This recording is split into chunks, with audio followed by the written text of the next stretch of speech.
So as we all know, both games, both versions of FGO are in a bit of a content drought right now. If you're on the NA version of the game, you're playing Little Big Tengu, but most of us are kind of wrapping up the event, and then you're kind of just left to kind of sit there over on the NA version of the game. And if you're on the JP version of the game, well, unless you're literally exactly me, you're not really doing all that much right now. But if you're me, you're like, dude, I got all these quests to do because my account is brand spanking new. I can do like the oldest Statesman event, and I can go ahead and I can do Seraph, and look at all this stuff I get to do, all this free time I have.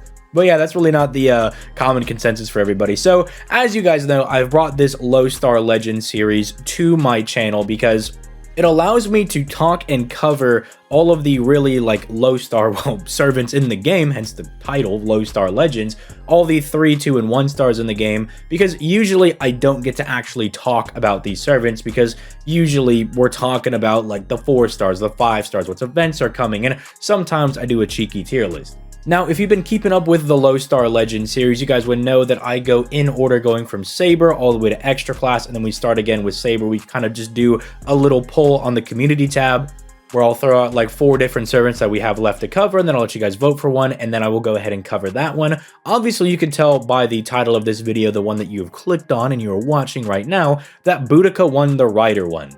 And I'm actually really happy that she did win because Boudica is one of those servants that I think is actually better than people give her credit for. Now, I'm not going to say that she's like some insane servant, you have to level her up now, but she definitely does have a lot of interplay, and you can use her if you would like to go ahead and do so, because to be honest, Boudica not only is very undervalued as a servant, but she's undervalued as an actual waifu. All right, go back, read Septim. I know you don't want to do that, but go back and read that and you'll see that Boudica is actually worth waifuing. Okay, long intro aside, let me just throw in the, if you haven't already, leave a like, subscribe. You've already made it 2 minutes into the video. Also, I stream every weekday on my Twitch, link in the description down below. There we go. Intro aside, let's get into this. So obviously, I'm not going to spend a lot of time talking about her hits because she is not only a year 1 servant, but she is a year 1 low star servant, meaning that her hits are basically non-existent, right? For any of these like year 1 and especially the year 1 low rarity servants, one of the biggest buffs that Lysenko could give them going forward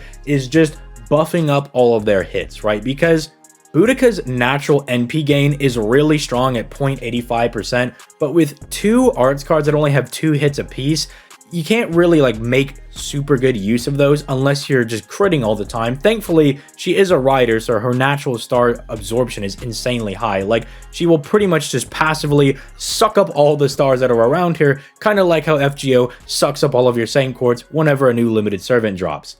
But little buffs that they could go ahead and give her would be like doubling the hits on her quick card, bringing up that extra attack to at least 5 hits, and that would make her just feel a little bit better. I would also really like those arts cards to get bumped up to 3 hits, but we'll have to see if they ever actually do that. We know that they've talked about doing this in the past. They said they've really wanted to buff up a lot of these older servants and especially kind of work on their hits, but I just don't know if it's like a programming issue and they're just having a really hard time like updating stuff like that. But worst case scenario, just give everybody the Musashi buff. If you're an old servant, you get the Musashi skill buff where all your hits get doubled. All of that to say, though, a lot of Boudica's power is going to be coming from her skills and her NP, and we're just going to talk about her at absolute full power with all of her things upgraded because, as you guys know, she is going to be getting a buff here in a little bit with the Et tu Brute Grail Front event. So we're just going to talk about all of her skills at full power just so you can also see how strong she's going to be in the future. So starting off with her first skill, this is going to be giving the entire party a special damage mod against Roman enemies for 3 turns, and it's going to be giving them a 50% critical damage buff for 3 turns on a 5-turn cooldown. You can kind of consider this to be her charisma, right? A charisma just usually being a party-wide buff that, you know, is on a 5-turn cooldown. You could think of this as Boudica's. Now, here's actually why this skill aged a bit better. Originally, it was just kind of hot dog water because there's not that many Romans in the game, right? Servant and or normal enemies, right? They're not super common, right? But then we got this little guy called Romulus Quirinius, right? The Grand Lancer, who has the ability to turn your enemies into Romans. And so this at least gives Boudica a little bit of a niche because you can have everybody transformed into Romans, or like, let's say you're doing like some challenge quest, and then you can guarantee that your entire party is going to have a pretty solid special damage mod buff, 60%, while also backing them up with 50% critical damage buffs 50% crit buffs being the same buff that Waver gives to people, right? And she gives it to the entire party.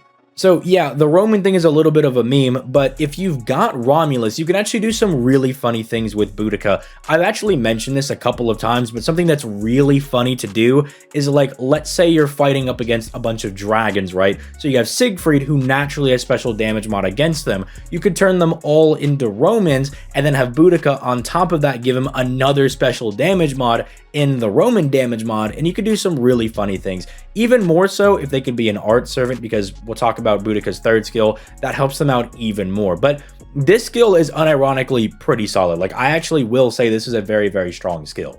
But it is pretty dependent on the fact that you kind of have to have Romulus to even make it somewhat viable, because then otherwise it's really just a crit damage buff, but a pretty solid one at that. Moving over to her second skill, this is actually what's going to be getting buffed here in a couple of weeks when we get the Grail front. So this is supposed to kind of make her a little bit tanky, but they're kind of swapping it to make her more of a support type servant, right? Which I think is what Boudica should have been anyway, right? Because originally her first skill was selfish. It didn't give any buffs to anybody else in the party, and this originally was not a targetable guts, but now it's a targetable guts that lasts for 5 turns on a 6-turn cooldown, pretty much meaning that there will only be 1 turn where Boudica cannot essentially give somebody a focus sash, and then she also gives them a max HP upgrade of 2,000 for those 5 turns, so making them a little more tanky and also giving them basically that focus sash again to kind of play that more support type role. Again, originally they kind of wanted Boudica to be like this DPS servant that really specialized in taking down Romans, but they started shifting her into being this support rider, kind of like a way worse version of Reigns. But she is moving in that right direction, right? Like being able to give the entire party a damage mod that you can apply to anyone technically if you have Grand Lancer, giving them really strong crit damage, and then being able to protect one of your allies by giving them a guts plus a max HP buff.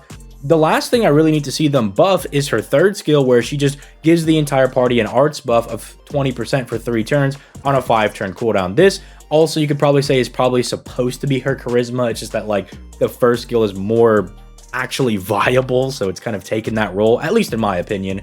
But I think this is a really easy thing that they could go ahead and fix. If they want to pair her with, say, someone like Romulus, and they want to make him really good with him going forward in the future, you could just have this be like a 30% arts and buster performance for the entire party for 3 turns. And then if they want to add a little bit more icing on the cake, they could have her bomb like 30 stars on the field. That would be really good in conjunction with the first skill, because then she would be giving some stars and then also some really good crit damage, so you could back up those crits that you're going to be getting, or even just give her like a 20% battery for the entire party, right? Batteries definitely sell for supports, and you can definitely tell like the good supports from the bad supports from the ones that give you like 50% battery, as opposed to some of them that don't really give you any. Now, I will just say for newer players, that's not a like universal rule. Don't take that to 100% heart, because someone like Paracelsus is still really good if you need a support like looper type person because of the arts and the NP gain buff. And someone like Shakespeare is not better than Hans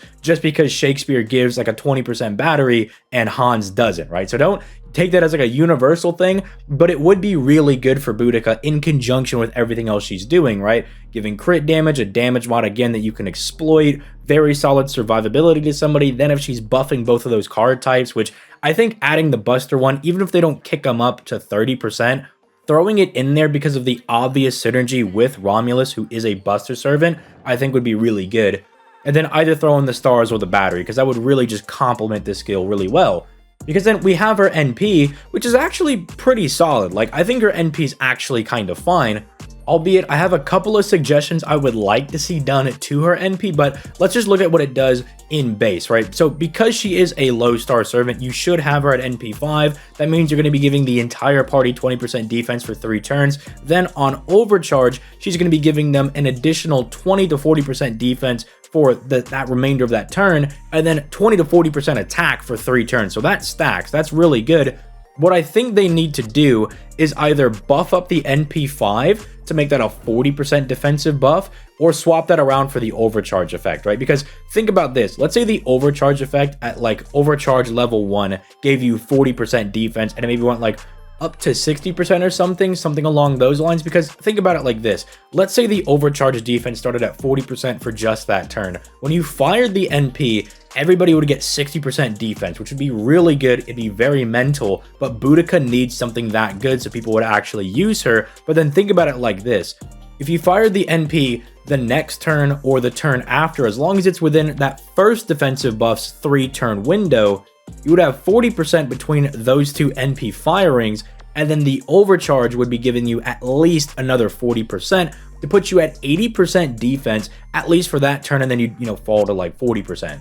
Or lower, if you kind of like lost one of the other defensive buffs. But it would still be really insane because keep in mind, once you hit 100% defense, you take no damage. And so if you had like literally anybody else, like Mash, you could just be immortal for that turn.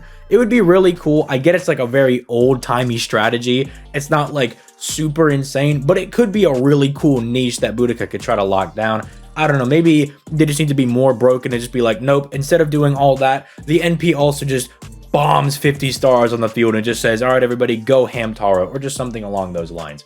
I don't know. I was thinking of something that could be like a cool upgrade, but it's probably not what she needs. She probably doesn't need something like, oh, cool, that's like a neat niche that Boudica can do. She probably needs something just like blatantly more broken. But I don't know. Let me know what you guys think in the comments down below.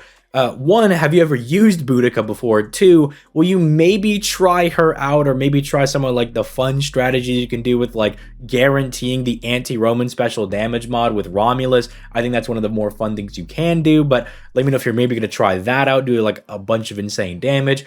And I also want to see in the comments down below, what do you think they need to do to fix Boudica? What upgrade do you think she needs to kind of put her in line with just some of the other like more free-to-play support type servants? I think, again, that buff to the 3rd skill could be very impactful to her. But let me know your thoughts in the comments down below. I'm really excited to read them. And I will catch you guys in the next video. Peace, late guys.